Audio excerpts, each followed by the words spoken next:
नमस्कार आप सभी को आपके ही अपने प्यारे से YouTube चैनल VR एजुकेशन के ऊपर में आप सबों का बहुत बहुत स्वागत है। और आशा और उम्मीद करता हूं कि आप सब एकदम स्वस्थ होंगे, मस्त होंगे और आप अपने तैयारी में एकदम व्यस्त होंगे। तो चलिए, मैं हूं एक साधारण सा शिक्षक भारती सर, और जो भी संगीत प्रेमी विद्यार्थी हैं, संगीत के किसी भी एग्जाम की तैयारी कर रहे हैं, यहाँ पे उनका शानदार क्वेश्चन का प्रैक्टिस जो है वो आपको कराए जा रहे हैं ना। तो आपके एक प्लेलिस्ट बना दिए गए हैं। प्लेलिस्ट में अब तक आपको 3 क्लास मिल चुके होंगे और आज के क्लास लेकर के ये आपका चौथा सीरीज है, जिसमें हम लोग जो है वो एक छोटे से सीरीज में फटाफट से जो है वो संगीत के 30 इंपॉर्टेंट प्रश्न को देखने वाले। तो चलिए, बिना देर किए हुए फटाफट से हम लोग जो है वो क्वेश्चन के ऊपर में आते हैं। तो ये रहा आज का आपका पहला प्रश्न। आज का सीरीज का ये 63 नंबर हम लोग क्वेश्चन से देखेंगे, चूंकि दूसरे सीरीज में हम लोग देख लिए थे 62 नंबर क्वेश्चन के ऊपर में। तो आज 63 से लेकर करके हालांकि 30 क्वेश्चन का दावा किए हैं, लेकिन हम डायरेक्ट जो है वो 100 के आसपास में आज के क्वेश्चन देखने वाले हैं, यानी 30 से कतई ज्यादा जो है वो प्रश्न हम लोग देखेंगे, है ना। तो एक बार और आपसे कहना चाहेंगे, आज जो है वो प्रश्नों का लेवल काफी इजी रहेगा, तो घबराना नहीं है। अगले दिन जो आपका प्रश्न का जो सीरीज रहेगा वो बहुत ही अच्छा लेवल रहेगा, है ना। तो आज फटाफट से हम लोग देखते हैं। तो चलिए, प्रश्न पहले पढ़ेंगे कि त्रिश्रुतिक स्वरों को किस नाम से जाना जाता है। पूर्ण स्वर के नाम से, लघु स्वर के नाम से, त्रिस्वर के नाम से, उपर्युक्त में से कोई नहीं। तो अगर त्रिश्रुतिक स्वरों की अगर बात कर लेंगे तो इसे लघु स्वर के नाम से जाना जाता है। अगर 4 श्रुतिक स्वर रहता तो वो आपका पूर्ण स्वर आपके हो जाएंगे, है ना। अगले सवाल की तरफ अगर बढ़ते हैं तो ये रही है आपके सामने 64 नंबर का सवाल। फटाफट से बताएंगे कि 4 श्रुतिक स्वरों का दूसरा नाम क्या है। काकली स्वर या फिर कोमल स्वर या फिर स्वर या फिर आपका पूर्ण स्वर हो जाएंगे। तो अगर 4 श्रुतिक वाले अगर स्वरों की बात कर ले तो अभी जस्ट आपको बताएं कि ये पूर्ण स्वर हो जाएंगे। सही जवाब डी ऑप्शन हो जाएगा। नेक्स्ट अगर हम क्वेश्चन की अगर बात करते हैं तो अगला प्रश्न आपका है कि गंधार जब अपने स्थान से 2 श्रुति अगर चढ़ जाता है तो क्या कहलाएगा भाई। तो क्या ये अंतर गंधार कहलाएगा, साधारण गंधार कहलाएगा, या फिर अश्रुत मध्यम कहलाएगा, या गंधार कहलाएगा। फटाफट से बताएंगे। तो अगर गंधार जब अपने स्थान से 2 श्रुति अगर चढ़ जाता है तो ये अंतर गंधार कहलाता है। ये आपको याद रखना है। अगर यहीं पे अगर रहे कि अगर निषाद में बात रहेगा कि निषाद जब अपने स्थान से 2 श्रुति चढ़ जाए तो वो काकली निषाद कहलाता है। तो दोनों बातों आपको याद रखना है। नेक्स्ट अगर क्वेश्चन के ऊपर में देखें तो अगला प्रश्न जो है वो विकृत स्वरों से है, और आपको बताने हैं कि श्रीनिवास जी जो है वो कितने विकृत स्वर बताए हैं। बैच में सारे आपको हमने पढ़ा करके रख दिया है वहां पे कि एक डायग्राम में बहुत सारे संगीतज्ञों के नाम, चाहे वो पुंडरीक विठल हो, चाहे वो आपके सारंगदेव हो, अहोबल हो, या फिर रामामात्य हो, सारे संगीतज्ञ के एक तरफ में। और उन्होंने शुद्ध, तो देखिए शुद्ध की बात ही आप अलग है, छोड़ दीजिए, क्योंकि शुद्ध जो है वो सारे के सारे 7 ही माने हैं। लफड़ा कहां पड़ता है भाई, तो लफड़ा पड़ता है विकृत की। अलग अलग लोगों ने विकृत स्वर अलग अलग माने हैं, और इस तरह से शुद्ध और विकृत को ऐड कर देंगे तो उनकी कुल स्वर भी अलग अलग संगीतज्ञों का अलग होगा। इसके लिए बैच में पूरा का पूरा ट्रिक जो है वो दे रखे हैं, तो आप वहां आराम से देख लेंगे। फिलहाल अगर श्रीनिवास जी की अगर हम बात कर लेंगे तो इन्होंने 7 सब लोग शुद्ध माने हैं, तो ये भी 7 शुद्ध माने हैं, प्लस ये 5 जो स्वर होते हैं वो आपके विकृत माने हैं। तो टोटल इनकी अगर स्वर की बात कर लेंगे तो कुल श्रीनिवास जी जो है वो 12 स्वर माने हैं। और अगर केवल विकृत की बात की जाए तो विकृत स्वरों की कुल संख्या इनकी कितनी हो जाएगी, तो 5 हो जाएंगे। अगले सवाल के तरफ अगर देखेंगे तो बताएंगे कुल कितने मुकाम माने जाते हैं। अक्सर इस बच्चे को, इसमें भी हम लोग देखे हैं कि अक्सर बच्चों को मुकाम और हंगाम में बहुत दिक्कत होता है। कई बार 22 के जगह पे 12 मार के आते हैं, कई बार 12 के जगह 22 मारते हैं, क्योंकि कई बार मुकाम को ही वो हंगाम समझते हैं या हंगाम को ही मुकाम। इसको भी जो है वो हम लोग बैच में इसका भी निदान कर चुके हैं कि एक बार में कैसे आपको सेट हो जाए।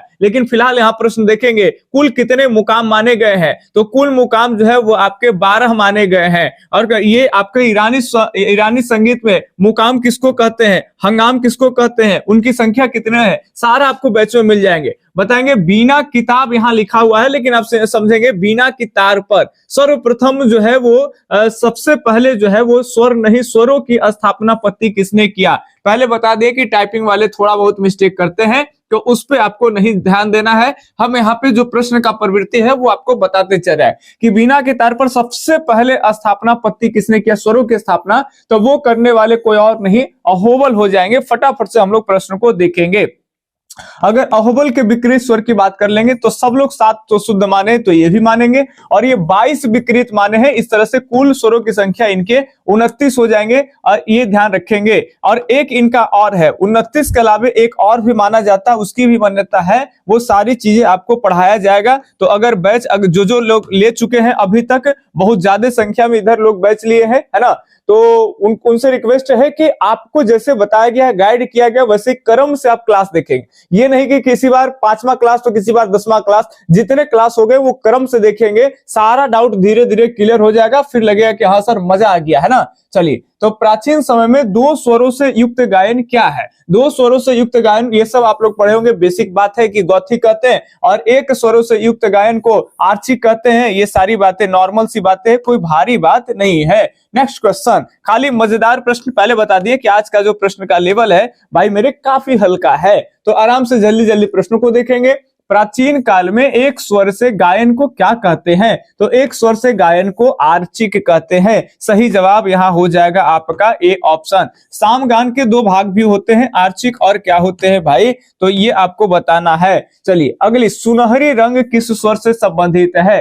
पिछले क्लास में ये क्वेश्चन डाले और फिर एक क्वेश्चन यहाँ पे मिक्स करवा दी, इसलिए क्योंकि वहां पे आप अगर गलती किए तो यहाँ सही कर देना है ना। तो अबरी नहीं, अबरी गलती एकदम नहीं होना चाहिए। पहले बताए सुनहरी का मतलब गोल्डन, और ग से गोल्डन और ग से गंधार। सही जवाब ए ऑप्शन यहाँ पे सही हो जाएगा। नेक्स्ट क्वेश्चन की अगर बात करते हैं तो देखिए ये कॉम्पिटिटिव एग्जाम है, कुछ बातें जो है वो ट्रिकली भी आपको याद रख करके आगे बढ़ते चलना है ना। धैवत स्वर का संबंध किस रस से जोड़ा गया है? तो सभी स्वरों का हम लोग रस, सारी बातें बताए हैं, रस से संबंधित, देवता से संबंधित, तमिल में क्या कहते हैं, कर्नाटकी में क्या कहते हैं, इसके अलावे में ईरानी संगीत में उसे क्या नाम दिया जाता है। सारी बातें, इतनी बातें कि हमें याद भी नहीं रहती है पढ़ाने के बाद। बोलिए ध्यान सुनेंगे, धैवत का संबंध जो हो जाएगा वो विभात रस से हो जाएगा, तो ये आपको याद रखना है जी। अगले सवाल की तरफ अगर बढ़ते हैं तो अगला सवाल है कि स्वयंभू स्वरों को जो है वो पश्चात संगीत में क्या कहा जाता है? बहुत बेसिक सवाल है, इसको आप हार्ड नहीं मानिए, सब नॉर्मल सवाल है, जिन सवालों पर भी आपको एक नजर देखना बहुत जरूरी है ना। और उसके बाद जो है हम लोग धीरे धीरे एक लेवल के प्रश्न पे आएंगे। कल का जो सीरीज होगा वो मजा ला देगा, एकदम काफी मिक्स क्वेश्चन होगा, सब अलग अलग जगह से मिक्स होगा, और मिक्स भी ऐसा होगा कि जिन पे आपका नजर कहीं ना कहीं जनाब चूक जाते हैं। ऐसे ही प्रश्नों का श्रृंखला जो है वो कल रहेगा, है ना। चलिए, तो एकदम मुस्कुराते रहिए, पढ़ते रहिए, जीवन एक खेल है, मुस्कुरा के जीते रहिए। भारतीय संगीत के मूलभूत स्वर को क्या कहा जाता है? फटाफट से बताएंगे। तो भारतीय संगीत के मूलभूत स्वर को षड्ज कहते हैं, यानी सा कहा गया भाई। ये सी ऑप्शन जो है वो आपके सही हो जाएंगे, है ना। प्राचीन काल की अगर बात कर लेंगे तो मध्यम जो है उसे खत्म नहीं किया जा सकता है। मध्यम जैसे आज सा है वैसे म है। आज किसी भी राग में आप षड्ज को नहीं हटा सकते हैं, षड्ज वर्जित नहीं होता है। उसी टाइम पे बताए हैं कि प्राचीन काल में राग का जो लक्षण होता है वो जाति गायन के लक्षण होते हैं। तो उसी समय में जाति गायन के भी नियम होते थे कि आप कभी भी जाति गायन करेंगे तो आप माँ को वर्जित नहीं करेंगे, है ना। तो दोनों बातें आप याद रखेंगे। नेक्स्ट क्वेश्चन की बात करते हैं, संगीत रत्नाकर, ये सभी वर्डिंग पे आप फोकस मत करिए, हमारी बात पे फोकस करिए, है ना।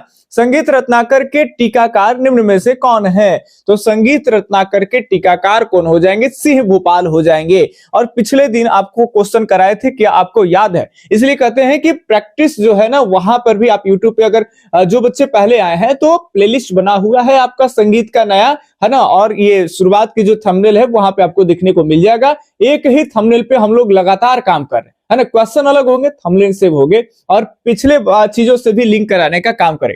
अब क्यों बोल रहे हैं भाई कि आपको प्लेलिस्ट से देखना चाहिए? क्योंकि पहले देख लिए कि सिंह भूपाल जो है वो संगीत रत्नाकर के ऊपर में टीका लिखे हैं, और कौन सी शताब्दी में ये इंपॉर्टेंट है, तो ये 14वीं शताब्दी के ऊपर में लिखे हैं, तो ये पहले भी बता चुके हैं। चलिए नेक्स्ट क्वेश्चन की बात करते हैं। कम समय में ज्यादा क्वेश्चन, ये मुख्य रूप से इस क्लास का ध्येय है ना। यूट्यूब पे एकदम मजेदार प्रैक्टिस होनी चाहिए। संगीत रत्नाकर में कितने अस्थाइयों का उल्लेख है? तो 96 जो है वो अस्थाइयों का उल्लेख है, ये याद रखेंगे। हम जैसे ही क्वेश्चन लाते हैं आपको वीडियो को कर देना है पॉज और रोक कर करके आप एक अपना उत्तर जो है वो दे लीजिएगा, फिर हमारे उत्तर का वेट कर लीजिएगा, वीडियो को पॉज से फिर हटा करके, है ना, प्ले कर लीजिएगा।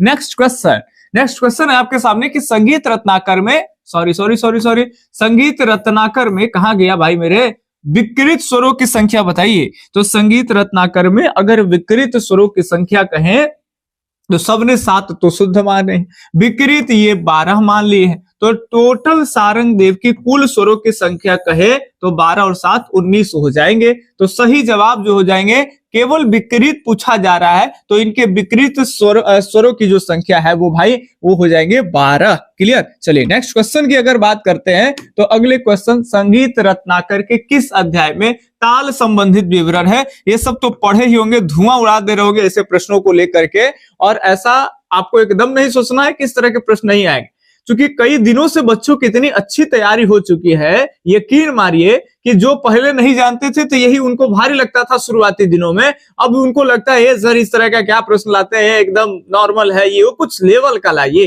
तो लेवल का लाना नहीं है, लेवल है ही अपने आप में। हाँ, ये बहुत ज्यादा स्टैंडर्ड लेवल नहीं है, लेकिन ये भी एक लेवल ही है। बट आपकी लेवल इतनी अच्छी हो चुकी है कि आपको ये सब सवालें नॉर्मल लगने लगी होगी। खैर, तो संगीत रत्नाकर के किस अध्याय में ताल संबंधित विवरण है? तो आप जानते हो कि 5वें अध्याय में ताल संबंधित विवरण है, और इसमें मार्ग ताल और देसी ताल ऐसे आप पढ़े ही होंगे, है ना। तो मार्गी ताले और देसी ताले पढ़े होंगे। मार्ग ताले और देसी ताले में मार्ग की 5 और देसी की 120, और संगीत रत्नाकर में कुल ताले की अगर बात करें तो 125। ये सारी बात नॉर्मल है और इस सबसे क्वेश्चन भी आते हैं, तो नॉर्मल कुछ नहीं आपको समझना है ना, चाहे वो छोटी चीज हो या बड़ी चीज हो, सबको बड़े मानते हुए ही आपकी तैयारी रखनी है। चलिए, संगीत रत्नाकर के किस अध्याय में प्रबंध की चर्चा है? तो प्रबंध की चर्चा की बात बता दे तो ये आपका, आप जानते होंगे, संगीत रत्नाकर के 4ठे अध्याय में जो है प्रबंधाध्याय, यानी इसमें प्रबंध की चर्चा की गई है। और पहले बताएं कि इसमें प्रबंध के 4 धातु है, 6 अंग है, और इसके अलावे में कुल सारंग देव जो है वो 75 यानी 75 प्रबंध जो है वो माने हैं। और प्रबंध के अलग अलग प्रकार पिछले दिन भी आपको हम बताए हैं, है ना। सूड, सालक सूड, सब आपको बताए हैं, मिश्रित सूड और सबके प्रकार, और बैच में वो सब पूरी डिटेल से पढ़ाएंगे। दीपावली हो, भावनी, सब आपको पढ़ाया जाएगा, आपको टेंशन नहीं लेना है। दुदुम्भी, एक मिनट, दुदुम्भी का किस वाद्य का उदाहरण है? दुदुम्भी किस वाद्य का उदाहरण है? तो दुदुम्भी जो हो जाएंगे यवनद वाद्य का उदाहरण है। तो सही जवाब जो है वो आपका बी ऑप्शन चला जाएगा। नेक्स्ट क्वेश्चन की तरफ बढ़ते हैं, कम समय में ज्यादा क्वेश्चन यहाँ पे चलेगा भाई। तो विकृत स्वरों का प्रयोग सर्वप्रथम किसने किया? सबसे पहले विकृत स्वरों का प्रयोग जो है वो सबसे पहले कौन किए? तो देखिए यहाँ जवाब आता है आपका सारंग देव का ही। आयोग ने भी सारंग देव ने ही माने कि विकृत स्वर सबसे पहले जो है वो सारंग देव ने ही इसका प्रयोग किए, समझ रहा। लेकिन आप मानते हो सारंग देव, ये भरत जो है वो सबसे पुराने हैं, सारंग देव से कई पुराने हैं, और ये जो है वो आपके नाट्य शास्त्र की रचना किए हैं, और उसी में ये स्पष्ट भी किए हैं भरत के द्वारा कि इन्होंने 2 विकृत स्वर को माने हैं, है ना। तो भरत के द्वारा कितने विकृत स्वर माने गए हैं? 2 विकृत स्वर माने गए, ठीक है। तो ये कुल मिलाकर के अगर बात कर लेंगे तो भरत के अनुकूल जो है वो कुल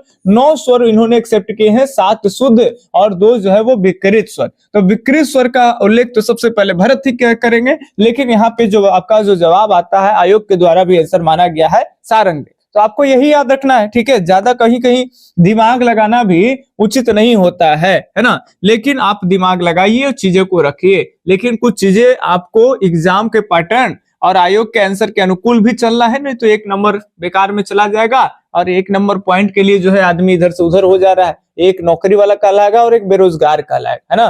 तो एकदम मजे से पढ़ना है आपको, और एकदम ट्रेनिंग में जा करके फ्री वाला जो है वो आपको चाय फूकना है। देखिए, पैसा दे करके चाय पी रहे हैं वो अलग बातें हो जाएंगी, लेकिन जब आप ट्रेनिंग में जाइएगा कैंपस में, एकदम वहां पे भाई आप ही का ट्रेनिंग चलेगा और आप एकदम सिलेक्टेड स्टूडेंट होके जाइएगा, उसका मजा ही कुछ और है ना। जिंदगी मौज मौज में एकदम चली जाएगी। खैर, वही चीज लाना है, और आज हम लोगों को करना है मेहनत। प्रबंधाध्याय में कितने प्रकार के प्रबंध, अभी बताएं कि प्रबंधाध्याय में सारंग देव ने 75 प्रकार के प्रबंध माने हैं। तो टोटल यहाँ पर सही जवाब जो है वो सी ऑप्शन हो जाएगा। नेक्स्ट क्वेश्चन की बात करते हैं, तो ये बहुत अच्छा सवाल है, कई बच्चे छोड़ते हैं इसे।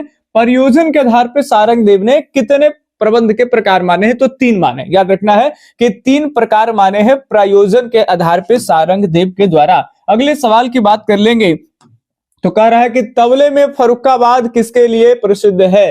तो भाई तबला है कायदा से बजाओ, नहीं तो फट जाएगा, तो फट जाएगा फर्रुखाबाद। अब बजाना कहां से है? कायदा से। जब आएगा फर्रुखाबाद आप समझिए, अच्छा फर्रुखाबाद है, कायदा से बजाना, नहीं तो फाड़िए देगा मार के। ज्यादा धा तिरकिट धा कुछ भी नहीं मार देना एकदम जम के कि फाट जाए, है ना। फर्रुखाबाद हो जाएगा कायदा, है ना। बनारस घराने की विशेषता है कि शुरुआती जो होती है वो आपका उठान से होता है ना।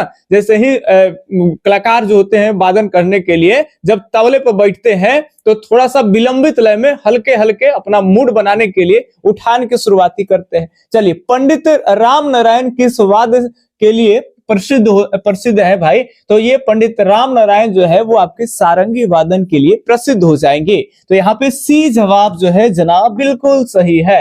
नेक्स्ट क्वेश्चन की अगर आप बात करते हैं, तो अगले सवाल है कि सितार में बाज का तार किस स्वर से मिलाया जाता है? तो सितार में बाज का जो तार है भाई, बाज का तार किसे कहते हैं? पहले तार को बाज का तार कहते हैं। चिकारी का तार, चिकारी का पहला तार, चिकारी का आपका दूसरा तार, जोड़ी का तार, ये सब आपको याद रखना है। और किस स्वर से मिलाते हैं ये भी याद रखना है। और पहला तार, दूसरा तार, चिकारी तार किसके बने होते हैं? कौन लोहा का होता है, कोई भाई पीतल का होता है। चिकारी का पहला तार किसके होते हैं, दूसरे किसके होते हैं, और किस स्वरों से मिलाए जाते हैं, ये सब बहुत इंपॉर्टेंट है। यहां से सवाल आपके आते हैं। ये नहीं सोचिएगा कि ये बेसिक सा सवाल बार बार आ जाता है कि बाज का तार जो है वो पहले तार को बाज का तार कहते हैं और इसे मंद्र सप्तक के मंद्र म से जो है वो मिलाते हैं। तो ये नहीं सोचिएगा कि बार बार यही क्वेश्चन आएगा। यहाँ पे आपसे पूछा जा सकता है कि चिकारी के पहले तार को किससे मिलाए जाते हैं, यह सितार के 5वें तार किसके बने होते हैं, किससे मिलाए जाते हैं, किसी भी तरह से आएंगे,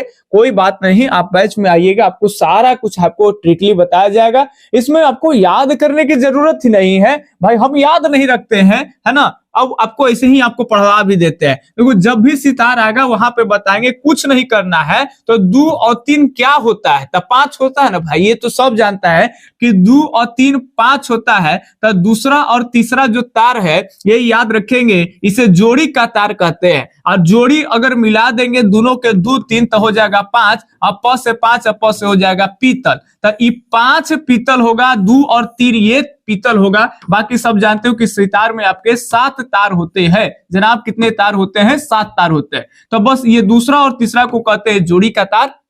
और याद रखेंगे ये पीतल का होगा, है ना। और 2 3 मिला देंगे तब 5 हो जाएगा, 5वां होगा पीतल के। तब बाकी जो उतना बची है सब लोहा के। आइए ना बैच में आपको पढ़ाते हैं। अच्छा एक बात जानकारी भी दे दे, देखिए उतनी ज्यादा हम ज्यादा बात नहीं करना चाहते हैं बैच से संबंधित, ताकि आप बोर ना हो जाए। ये चीज मुख्य रूप से YouTube पे समय देने वाले बच्चों के लिए, लेकिन फिर भी अगर हम बातें लोगों को बताएं तो कहाँ बताएं, यही हमारा भी एक प्लेटफॉर्म है। तो इसीलिए आप बोर नहीं फील करेंगे, आप बुरा नहीं मानेंगे, थोड़ी सी एडवर्टीजमेंट भी हम साथ साथ कर ले। देखिए जो भी बच्चे कहीं से भी अगर स्टेट या बीपीएससी किसी भी तैयारी अगर कर चुके हैं, उनको बार बार तैयारी नहीं करना है। हर जगह कुछ पढ़िएगा तो लगेगा कि भी सर बड़ा बढ़िया बढ़िया बता रहे हैं, और अपने आप को जो है वो फीका महसूस करने लगेगा। उतना नहीं करना है आपको, जितना पढ़े हैं उसी पे भरोसा मानिए। कहीं से पढ़े हैं थ्योरी, ठीक है, लेकिन थ्योरी पढ़ना अनिवार्य है। इसके अलावा आप केवल और केवल हमारे यहाँ प्रैक्टिस सेट से जुड़ सकते हैं, जिसमें 1500 से लेकर करके और आपको 2000 के आसपास में इंपॉर्टेंट जो है वो सिलेक्टेड क्वेश्चन आपको बीपीएससी के हिसाब से आपको दिया जाएगा। ठीक है, बीपीएससी देखिए यहाँ पर हम मुख्य रूप से 4 ऑप्शन वाले ही प्रश्न लाने का प्रयास करते हैं। कभी कभी 5 ऑप्शन वाला भी देखने के लिए मिलेगा, लेकिन ये सभी एग्जाम को लेकर के है, इसीलिए 4 ऑप्शन रहेगा। लेकिन अगर जो बीपीएससी के बच्चे हैं तो उनको चाहिए 5 ऑप्शन वाला, तो आप कस्टमाइज पीडीएफ ले सकते हैं, जिसमें आपको निकाल करके सेट भी मार सकते हैं। एक पेज में बहुत सारे क्वेश्चन होंगे, टाइपिंग मोड में होंगे, तो आप ये ले सकते हैं। और फी जो है वो आपको अदा करना पड़ेगा 299, कोई ज्यादा नहीं। देखिए स्टेट के बच्चों के लिए हम लोग 1000 क्वेश्चन दिए थे, उसका फी जो है वो मात्र और मात्र 199 है। बस वही रेंज के फीस में आज भी हम आपको अवेलेबल करा रहे हैं, यहाँ 99-100 रुपया के आसपास में बढ़ रहा है, तो तकरीबन 500 से ज्यादा क्वेश्चन की संख्या भी आपको बढ़ा करके दे रहे हैं, और लेवल भी आपका बीपीएससी वाला भी मिलेगा। ठीक है, तो ये चीजें आपको मिल जाएगा किस नंबर पे, तो इसी नंबर पे आपको संपर्क करना है। अगर यहाँ नहीं दिख रहा हो तो साफ साफ अक्षरों में लिख दे 8825 और 376551। इस पे कॉल या व्हाट्सएप कर करके आप थ्योरी नोट्स और सेट प्रैक्टिस सेट ले सकते हैं। और जो बच्चा अगर नया है, नहीं समझ में आ रहा है सर हमको बेसिक से एडवांस लेवल तक की तैयारी कर लेना है, और क्रम से ट्रिकली भी हो, कहीं कंफ्यूजन भी नहीं हो, और उसके पढ़ने के बाद कहीं बैच नहीं लेने की जरूरत है। बहुत सारे लोग बैच बेचते हैं, कोई 3500 में, कोई 2000 में, कोई 1500 में, कोई 1000 में, बेचारा कोई 500 में बेच रहा है, उसका कोई ले ही नहीं रहा। उसी में से एक हम भी हैं जो 500 में बेचते हैं, तो बहुत कम लोग लेते हैं, लेकिन इधर लेने की रफ्तार बढ़ी है। ऐसा लग रहा है हमें कि इस बार कंपटीशन जो बहुत भयानक होने वाला है, पहले से पढ़ चुके हैं, उसके बाद भी वो मान नहीं रहे कि सर आप बहुत ज्यादा ट्रिक मारते हैं, आपका लेकिन तो आगे बढ़ जा रहा है, आपसे बैच लेंगे सर, 400-500 रुपया क्या जाता है, प्रैक्टिस सही, कम से कम रिवीजन मोड में तो बने रहेंगे ना उन बच्चों के साथ। और लोग ले रहे हैं एका पर एक पढ़ने वाले आदमी। तो इस बार हमें लग रहा है कि प्रैक्टिस जो है इतनी अच्छी सबकी है, कि तैयारी इतनी बढ़िया है कि भाई कट ऑफ तो एकदम हाई जाएगा। इसीलिए जो अभी भी पीछे चल रहे हैं, ऐसा नहीं कि हम ही से लीजिए, कहीं से ले लीजिए, लेकिन थ्योरी पढ़ लीजिए, और एमसीक्यूज का ऑफलाइन में प्रैक्टिस खुद से मारिए। यूट्यूब वाली धंधा मत बनाइए, ये तो एक्स्ट्रा है कि सब करके थक गए तो चलो थोड़ा सा यूट्यूब पर भी काम करते रहना है। तो सितार में बाज के तार को मंद्र मध्यम से मिलाए जाते हैं, है ना। चलिए, तो बैच का फी भी आपको बता दिए होंगे। बैच का फी जो है वो बॉयज हो या गर्ल्स सबके लिए, और सब दिन का ये फी है 499। कभी भी हमारे यहाँ ना ऑफर, ये मान के चलो कि दिवाली हो, दशहरा हो, डेली हो, कुछ हो, ये डेली ऑफर चल रहा है, और स्पेशल ऑफर कुछ बहाना नहीं है कि दिवाली का ऑफर है तो ये होली का ऑफर है, मकर संक्रांति का ऑफर है, कुछ नहीं, सब दिन हम ऑफर में रहते हैं। चलिए, पंडित रविशंकर किसके शिष्य है ये बताइए। तो ये बहुत इजी सवाल है कि पंडित रविशंकर जो है वो अलाउद्दीन के शिष्य है, तो उस्ताद अलाउद्दीन खा के ही ये शिष्य हो जाएंगे। तो यहाँ पे सी ऑप्शन जो है वो एकदम आपका सही हो जाएगा। नेक्स्ट क्वेश्चन की बात कर लेंगे, तो बताइए अमजद अली खां क्या बजाते थे। बहुत ही अच्छा प्रश्न है। तो आप सब जानते होंगे कि अमजद अली खां जो है वो सरोद वादक है, तो ये सी ऑप्शन जो है वो एकदम सही हो जाएंगे। अगले सवाल है आपके कि जमजमा प्राय किस पर बजाई जाती है। तो जमजमा आप सब जानते हो कि ये सितार पर जो है वो आपके बजाई जाती है। कहां बजती है भाई, सितार पे बजती है। क्लियर, ये ऑप्शन सही है। अगले सवाल जो है वो आपका सितार पे बजती है, और अच्छे अगर सितार जो है वो गुणवत्तापूर्ण वाली सितार होती है, तो उसमें जो पर्दे होते हैं उसके नीचे जो होते हैं वो आपका पतले एक महीन महीन जो है वो तार होते हैं। उस तारों को जिसपे बांधा जाता है खूटियों पे, है ना, गुडस टाइप को जो बोलते हैं, तो उसे बोलते हैं वहां पे तरब। और आप जानते हो निखिल बनर्जी जो है वो 8 तरब वाले सितार बजाया करते थे। वहां से भी सवाल आपके आएंगे। विलंबित 3 ताल में मात्राओं की संख्या, तो 3 ताल की मात्रा होती है 16 मात्रा, 3 ताल की 16, तो 16 चौके क्या हो जाएगा, 64 हो जाएगा। सही जवाब आपका डी ऑप्शन सही हो जाएगा। नेक्स्ट क्वेश्चन अगर देखते हैं, तो बलराम पाठक क्या बजाते थे। बहुत बढ़िया प्रश्न है कि पंडित बलराम पाठक जो है वो क्या बजाते थे। क्या सरोद बजाते थे, इसराज बजाते थे, या फिर पखावज बजाते थे। तो ये एक जवाब आपके लिए हम दे रखे हैं कमेंट कर करके, और आपको बताना है। पिछले दिन भी एक क्वेश्चन दिए थे, और एक बच्चा को देखे कि लघु स्वर जो है वो जवाब दिए थे, और जो जवाब दिए लघु स्वर वो प्रैक्टिस सेट भी लिए हैं, और एक दिन प्रैक्टिस सेट लिए, अगले दिन 100 क्वेश्चन से ज्यादा मार दिए और उसका उत्तर भी दे पाए। तो जो भी प्रैक्टिस सेट लिए कम से कम उनको तो ये जवाब देना है। बाकी ये सब लोग जवाब जानते हैं कि बलराम पाठक क्या बजाते थे। तो ये सवाल आपको बता रहे कमेंट करके, ठीक। चलिए, अगला सवाल आपके हैं आईटीसी रिसर्च एकेडमी कहाँ स्थित है। आप सब जानते हो कि यह कलकत्ता में स्थित है। सही जवाब जो है वो कोलकाता, ये काता जो समझ लीजिए यही हो जाएगा, वेस्ट बंगाल कोलकाता। अगले अगर बात कर लेंगे पश्चिम बंगाल में कोलकाता। सारनाथ चतुर्थई सर्वप्रथम किस ग्रंथ से प्राप्त होता है। ये भरत मुनि के नाट्यशास्त्र से प्राप्त होते हैं। तो ये आपके हो जाएंगे डी ऑप्शन नाट्यशास्त्र। यहीं पे सारनाथ चतुर्थई का जो है वो लेख मिलता है। नेक्स्ट क्वेश्चन की बात कर लेंगे, तो बताइए कि बाला साहिब पूछ वाले किसके गायकी के लिए प्रसिद्ध है। तो बाला साहिब पूछ वाले जो है वो ख्याल गायक, 1 मिनट, ख्याल गाते हैं। ये हो गया आपका ख्याल, यानी बी ऑप्शन जो है वो आपके सही हो जाएंगे। अगले सवाल की बात कर लेंगे, तो अगला सवाल है कि अनियमित कंपन को किस नाम से जानते हैं। तो जो कंपन अनियमित हो वो सुनने में कर्कश लगता है, कोलाहल की ध्वनि होती है, उसे कोलाहल कहते हैं, है ना। कोलाहल अजीब सी लगे, सुनने में कानों को प्रिय ना लगे, है ना, उस तरह की ध्वनि कोलाहल वाला शोरगुल। लय वो ताल किस घराने की गायकी में प्रधान मानी जाती है? तो लय और ताल जो है वो आपके आगरा घराने की गायकी की प्रधान है, और खास कर करके ध्रुपद यहाँ अच्छी खासी गाई जाती है, और ध्रुपद में लय और ताल जो है वो निबद्ध होते हैं। ठीक, अगले सवाल। दक्षिण भारत में शहनाई से मिलता जुलता एक कौन सा वाद्य है? उसका नाम जो है वो आपका नागस्वरम हो जाएगा। नागस्वरम दक्षिण भारत में शहनाई से मिलता जुलता जो है वो आपके वाद्य हो जाएंगे। अगले सवाल 2-3 प्रश्न के साथ जो है वो आज हम लोग आपसे 30 क्वेश्चन का वादा किए, लेकिन जो है वो आपको 63 से 100 तक करा रहे हैं, तो 30 से बहुत ज्यादा प्रश्न हो गया। अवध में अंतिम नवाब वाजिद अली शाह का राजाश्रय और संरक्षण किसे प्राप्त हुआ था? तो आप जानते हो कि वाजिद अली शाह जो है वो अवध रियासत के राजा हुआ करते थे, है ना।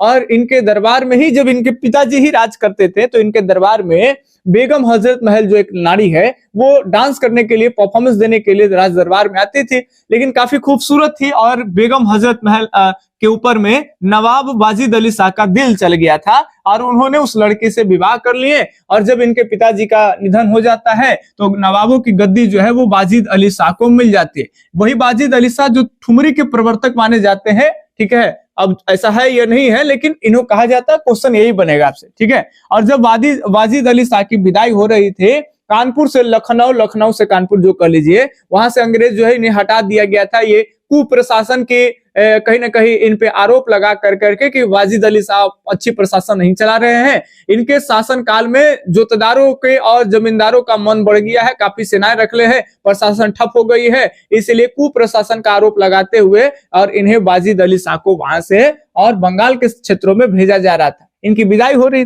है ना। वही वाजिद अली शाह एक संगीत प्रेमी व्यक्ति हैं, और इनका उपनाम भी पूछा जाता है, तो उपनाम भी आप जानते होंगे। चलिए, तो इनका जो संरक्षक प्राप्त हुआ वाजिद अली शाह का राजश्रय, तो ये है आपके मुन्ने खां। सही जवाब ए ऑप्शन हो जाएगा। अगली सवाल देखें, झप ताल में कितने विभाग होते हैं? बहुत ही फेमस ताल है झप ताल। और झप ताल में कितने विभाग होंगे भाई? तो झप ताल में 10 मात्रा होता है और 4 गो विभाग होता है, तो 10 मात्रा 4 विभाग हो जाएगा। सी जवाब जो है वो आपका सही हो जाएगा। अगले सवाल की अगर हम बात कर लेंगे, 1 मिनट, ये क्या हो गया? चलिए, आज का लास्ट प्रश्न है, यहीं पे आपका सवाल एंडिंग हो जाएगा। किस ग्रंथ में 20 प्रकार के गमकों का उल्लेख है? संगीत रत्नाकर आप पढ़े होंगे, 15 प्रकार के गमकों का उल्लेख है, लेकिन 20 प्रकार के गमकों का उल्लेख जो है वो अहोबल के संगीत पारिजात पुस्तक में है।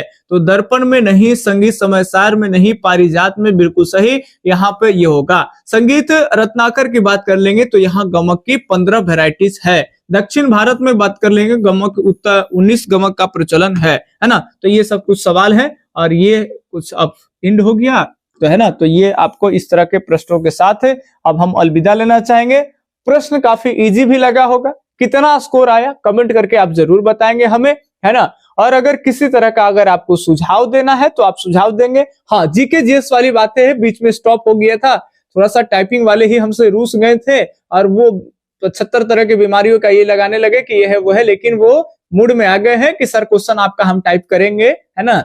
तो जीके जीएस का क्वेश्चन 10 हम लोग एंडिंग में अब लाने का प्रयास करेंगे, है ना। उनको 10 जीके जीएस का क्वेश्चन देंगे और 20 म्यूजिक का देंगे और टाइप करा के मंगाएंगे, और आपके लिए निरंतर आपका प्रयास जो है वो चलते रहेगा। एक ये भी कोशिश होगी कि जो जीके जीएस का सेक्शन में बहुत लोगों को थ्योरी का दिक्कत हो रहा है, तो थ्योरी का सेक्शन इतना है कि हम 500-400 रुपया अगर ले करके आपसे हम लाइबिलिटीज नहीं लेना चाहते। हम जानते हैं कि इतना ज्यादा उसमें सेक्शंस है कि उसको खत्म करना बड़ा मुश्किल का काम है। तो हमने एक प्रयास रखा है कि जैसे हिस्ट्री में सबसे अच्छे सवाल आते हैं, आपके जीके जीएस में सबसे अच्छा हिस्ट्री का आता है, और वो भी मॉडर्न हिस्ट्री का आता है। तो आपको एक मॉडर्न हिस्ट्री का प्लेलिस्ट बना करके पूरे बढ़िया से थ्योरी को जो है वो आपके मतलब एक बीपीएससी जो अधिकारी लेवल, ऑफिसर लेवल का जो एग्जाम होता है और पीटी और जो मेंस होता है उस हिसाब से बता देंगे। क्योंकि मॉडर्न हिस्ट्री उसका इतना पावरफुल सेक्शन है, इतना सवाल आता है कि आप यूं ही मान लीजिए कि आप अधिकारी के भी एग्जाम अगर देंगे तो 150 नंबर का उन लोगों का पीटी होता है। तो 150 की अगर पीटी की बात कर लेंगे तो 150 पीटी में से आप मान करके चलिए कि ये अलग अलग कई बार 30 या फिर 30 से 35 क्वेश्चन जो है वो हिस्ट्री का आना तय है। इसमें से अगर बात कर लेंगे कि हिस्ट्री एंशिएंट है, मेडिवल है और आपका मॉडर्न है ना, और वर्ल्ड का भी सेक्शन है। इसमें से केवल मॉडर्न हिस्ट्री यानी आधुनिक भारतीय इतिहास की अगर हम बात कर लेंगे तो इसमें कम से कम तो आपका 35 से 35 में से 20 से 25 क्वेश्चन जो है वो आना तय केवल आधुनिक भारत से इतिहास से। और ये बीपीएससी ऑफिसर का जो पैटर्न है वो सेम पैटर्न जो है वो आपके टीआरई वाले बच्चों के लिए भी है। तो यही चीज जो है आपका मॉडर्न हिस्ट्री का सेक्शन, पहले हम एक प्लेलिस्ट बना करके कई क्लास देंगे और फिर वहां से बात करेंगे कि क्या कमी है और इसमें क्या इंप्रूवमेंट करना है, और इधर उससे रिलेटेड क्वेश्चन आपको म्यूजिक के साथ भी आपका होते चलेगा। ठीक है, तो चलिए इजाजत देते हैं। कुछ भी आपकी राय होगी तो आप कमेंट बॉक्स में जरूर अपना राय छोड़े। हम सबके जवाब जो है, हम सबका जो कमेंट होता है उसको लाइक भी करते हैं, कुछ लोगों को रिप्लाई भी देते हैं। तो ऐसा नहीं है, आप जो भी कुछ करते हैं हम उसे देखते हैं, स्वयं रिप्लाई करते हैं, है ना। तो चलिए आप अपना कमेंट बॉक्स में छोड़िएगा वो जवाब, और लाइक अगर नहीं किए हैं तो प्लीज लाइक कर दीजिए। बाकी हम मिलते हैं आपसे किसी अगले क्लास में, तब तक के लिए धन्यवाद। जय हिंद, अल्लाह हाफिज, आपका दिन शुभ हो, राधे राधे।